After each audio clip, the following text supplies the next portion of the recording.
Hello everybody, welcome to another episode of Hillbilly Wine 101.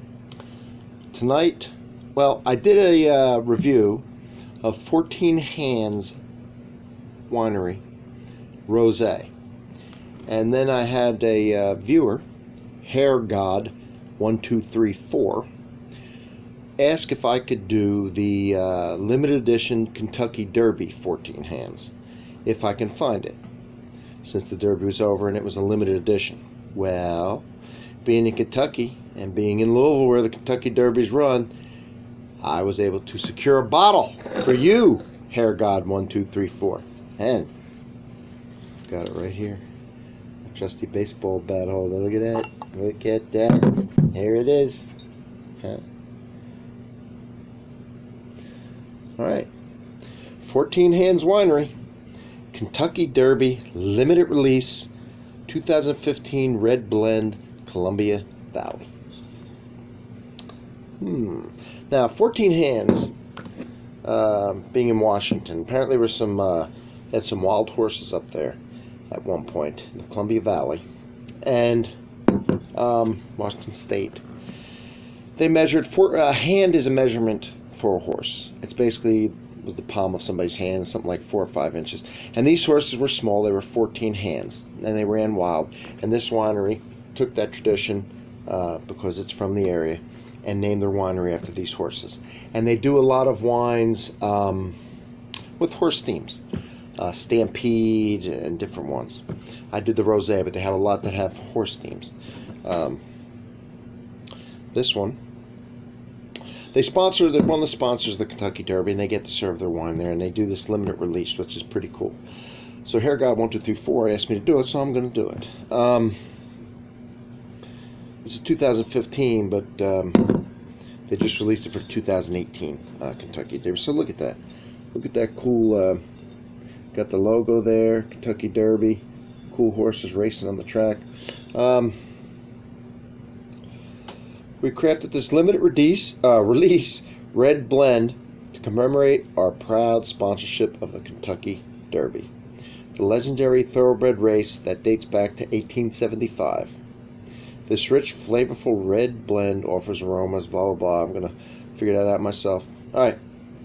14 Hands celebrates the spirit of the wild horses that once roamed the Columbia River Basin.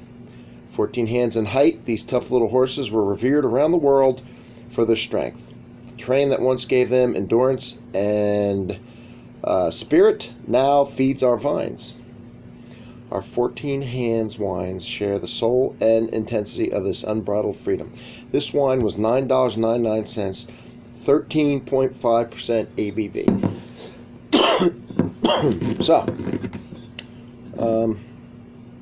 it's got a 14 on the cap. Let's see if I can, there it is. I guess for 14 hands. So we'll open it up. Alright. I opened it with the foil. I didn't take the foil off. Woo! So, real cork. 14 hands. Nice. Alright. Now, go ahead and peel this foil off. Yeah, at least get it under control. Alright, good enough. Government work. Now, we will pour this little devil. Ooh, it's red. Red as red can be. Can you see it? No, you've seen it. Alright. Let's, what did I say this was? 2015. 3 years. Let's get some air in this bad boy.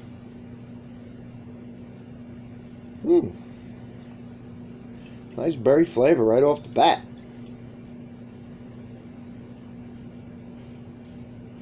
Candy apple. No, I'm not kidding.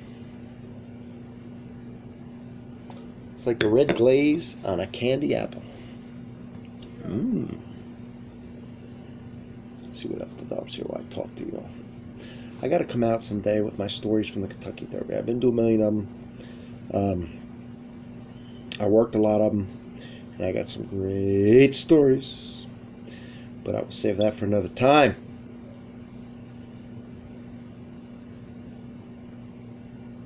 I smell like strawberry. And first of all, I smell candy apple. Let's get that right out of the... with other fine, lighter fruits.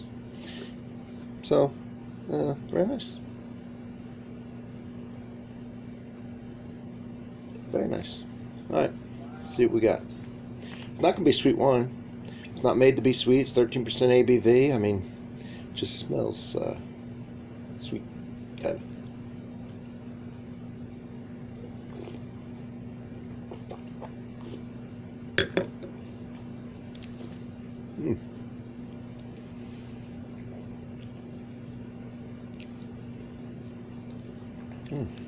First thing I get is very nice bright berries.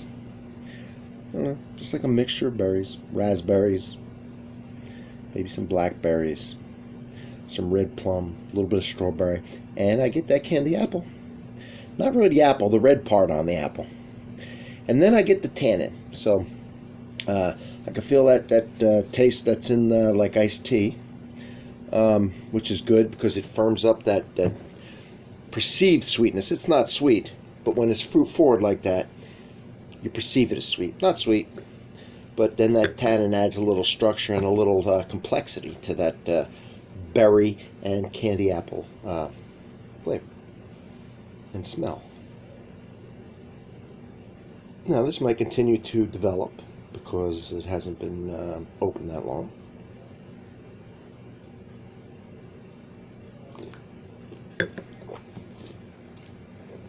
One thing I like about doing these limited releases is not everybody can get them, and if you like, even I'm not going to be able to get it here in a little bit. Maybe I'll do a bottle or a couple and put them away and do it every year, and then in a few years I could get them all out and compare them or something. I don't know. But so anyway, yeah, it's got that tannin in there, so this probably be soften up. About 2-3 years, I bet this would be really nice and soft, and that tannin would ease up, and the fruit would mellow out a little bit. But right now, it's very fruit forward, pleasant, smells good. Getting some flowers now. Smells good. Just smells good. Tastes good. Yeah, they did a good job with it. Got a little acid in there, not a lot. It's a medium plus on the tannin, medium minus on the acidity. Like I said, very fruity. Got the candy apple-y taste. A little bit of floral with the smell and the same smells that I'm tasting. Overall, Hair God 1, 2, 3, 4. I'm glad you suggested this because I thoroughly enjoyed it. And it is very good. So, from Hillbilly Wine 101, cheers. And don't forget, look, subscribe, hit the bell. You don't have to watch everything, but if you see a title that you like, you might be interested in it. And you don't want to miss it. So, everybody, have a great, great weekend. Thank you.